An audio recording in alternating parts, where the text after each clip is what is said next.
Corona संक्रमण के समय लोगों में आयुर्वेदिक दवाइयों पर भरोसा बढ़ा है। हालांकि इसका सेवन करने वालों की कमी नहीं है, फिर भी इसके परिणाम मिलने में देरी और जानकारी के अभाव में लोग इससे पूरी तरह वाकिफ नहीं हैं। आइए एक्सपर्ट व्यू में मिलते हैं आयुर्वेद महाविद्यालय के प्राचार्य प्रोफेसर रक्षपाल गुप्ता से। वे दे रहे हैं आयुर्वेद की महत्वपूर्ण जानकारी।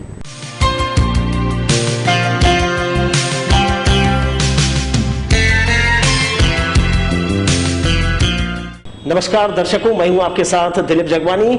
एक्सपर्ट व्यू ये कार्यक्रम आप मेरे साथ देख रहे हैं लोक स्वर टीवी पर। आज हम बात करेंगे आयुर्वेद पर। जी हां, भारत जिस तरह से बाकी चीजों में समृद्ध रहा है, स्वास्थ्य की दृष्टि से शास्त्रों में जो उल्लेख मिलता है आयुर्वेद का, वो ही बड़ा जबरदस्त माना जाता है।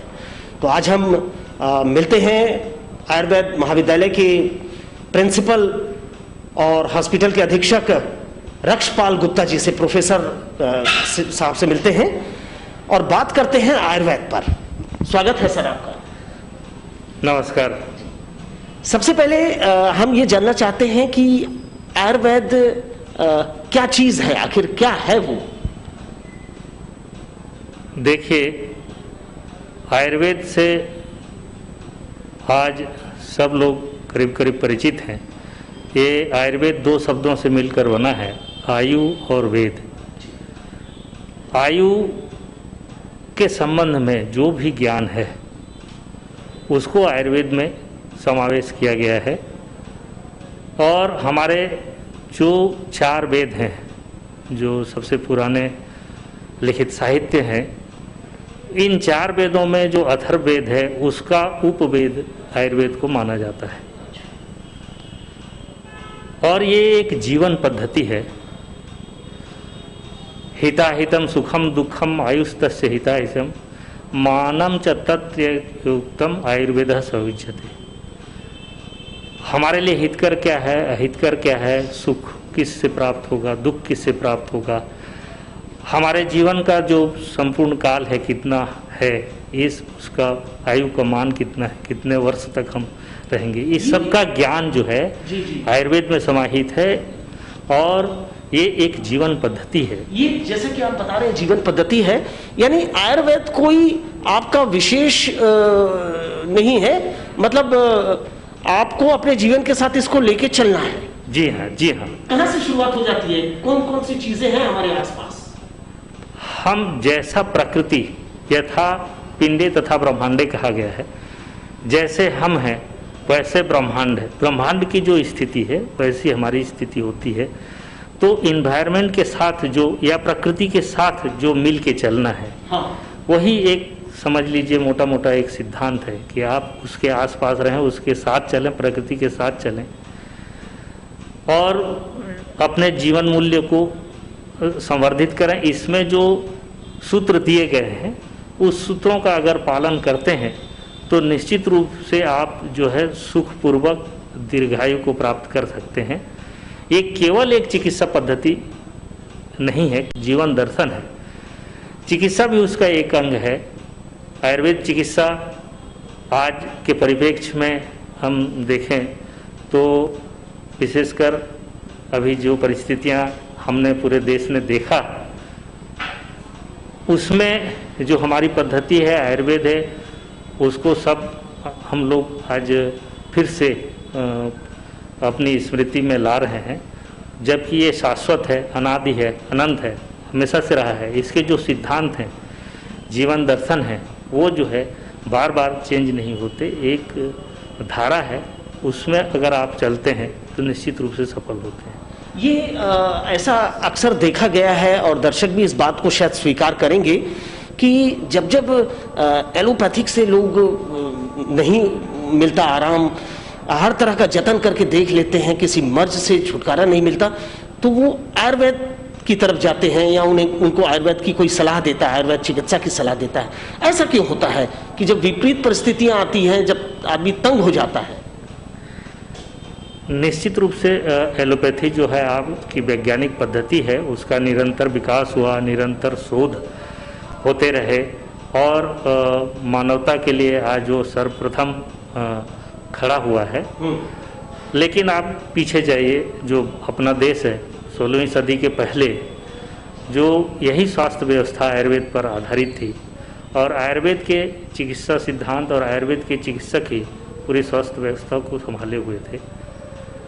उसके बाद एलोपैथी का भी इस देश में आगमन हुआ, उसका विस्तार हुआ, वैज्ञानिक अध्ययन होते रहे, और आज जो पूरी संपूर्ण चिकित्सा व्यवस्था है वो एलोपैथी पर टिकी हुई है, और जो आयुर्वेद है वो सहयोगी चिकित्सा पद्धति के रूप में अपनी सेवाएं दे रहे हैं। आयुर्वेद में संक्रमण वायरस नाम की चीज का भी कोई उपचार, कोई निपटने का उसमें उल्लेख मिलता है हमें? वायरस के नाम से या बैक्टीरिया के नाम से ऐसा जो है स्पष्ट जो उल्लेख है वो आप बोलेंगे कि फलाना वायरस है, इस बैक्टीरिया का उल्लेख है क्या, तो ऐसा हाँ तो ऐसा नहीं है। लेकिन जो है संक्रमण की जो पद्धति है, संक्रमण जो होते हैं, और जो है भूत शब्द से जो संबोधित किया गया है, अदृश्य जो जीव जंतु हैं, समझ लीजिए, अदृश्य चीज़ें भी जो रोग मारक चीज़ें हैं, जो रोग के कारण बनते हैं, उसका स्पष्ट उल्लेख जो है आयुर्वेद में मिलता है। और वो कहता है, शुरू से कहता है, प्रसंगात गात्र संस्पर्शात निश्वासात सह भोजनात् सहसय्या सनाश्चापी वस्त्रमाल्यानुलेपना औसर्गिक रोगांश संक्रामंती नरान नरम। अर्थात यह है कि एक साथ सहवास करने से, एक साथ बात करने से, एक दूसरे के कपड़े पहनने से, एक दूसरे के साथ सोने से, एक दूसरे के संपर्क में आने से जो संक्रमण जन्य संक्रमित से होने वाले जो रोग हैं वो संक्रमित होते हैं। इसका सिद्धांत जो है शुरू से ही कहा गया है। महामारियों का भी उल्लेख जब जो हवा है, पानी है, इस तरह से जब दूषित होते हैं तो महामारियों का प्रकोप होता है। महामारी के काल में हमको कैसा व्यवहार करना चाहिए, कैसा रहना चाहिए, ये सब का उल्लेख स्पष्ट रूप से जनपदध्वंस के रूप में आयुर्वेद में मिलता है। अभी आयुर्वेद के बारे में ये भी है कि बड़े इसका इस्तेमाल तो करते हैं आयुर्वेद चिकित्सा का, दवाओं का। किस उम्र के लिए ये उपयोगी, फलदायी होता है? ये सभी उम्र के लिए, सभी के लिए आयुर्वेद के जो सिद्धांत हैं अलग अलग हैं। जैसे बाल रोग, बालकों के लिए, युवा के लिए, या अपने जो सीनियर सिटीजन हैं उनके लिए, हर स्थिति में जो है उसके चिकित्सा सिद्धांत दिए गए हैं। आयुर्वेद के 8 अंग है, काय, वाल, ग्रह, ऊर्ध्वांग, सरल, दष्टा, जरा, वृषई। तो इसमें सभी अंगों के, सभी एज ग्रुप के, सब के लिए जो विधान है, जो चिकित्सा सिद्धांत है, वो सब बताए गए हैं। उसका केवल पालन करना, उस पर विश्वास जागृत करना या उसको समझना ये आवश्यक है। और अनावश्यक जो पैथी का जो विभेद किया जाता है, या पैथी ये एलोपैथी, आयुर्वेद, यूनानी, सिद्धा, होम्योपैथी, जो सभी चिकित्सा सिद्धांत हैं, अपने अपने चिकित्सा सिद्धांत हैं, कोई अपने आप में पूर्ण नहीं है, सब एक दूसरे के पूरक हैं। और जो रोगी है उसको इन सब पैथी के झगड़ों से मतलब नहीं रहता, उसको अपने स्वस्थ होने से रहता है।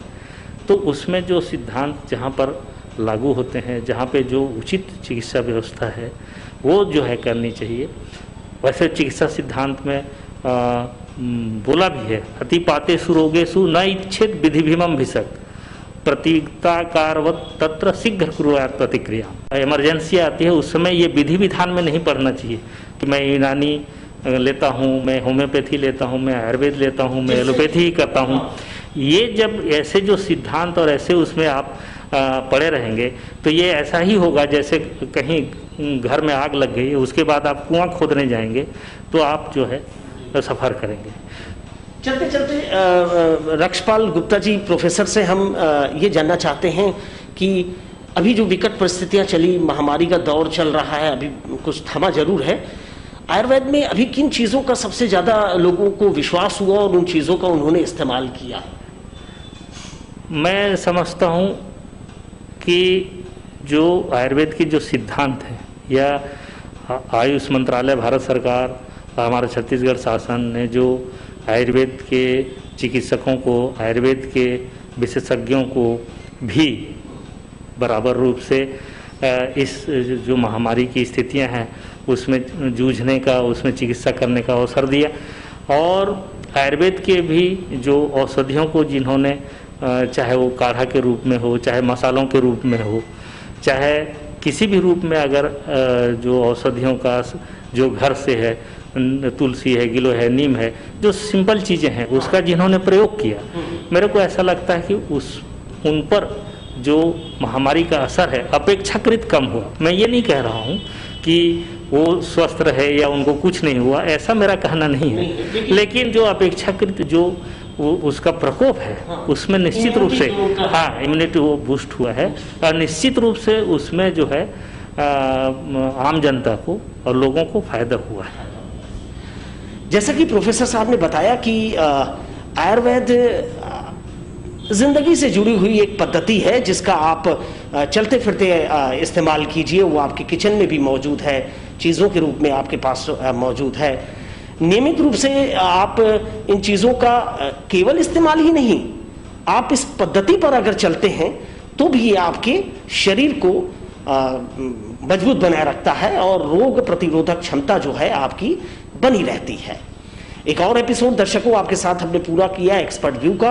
आपका रक्षपाल गुप्ता जी बहुत बहुत धन्यवाद, आप हमारे इस प्रोग्राम में शामिल हुए। जी नमस्कार, बहुत बहुत धन्यवाद। कैमरामैन सुशांत सिंह के साथ दिलीप जगवानी को दीजिए विदा और अगले एपिसोड की फिर कीजिए प्रतीक्षा। तब तक नमस्कार।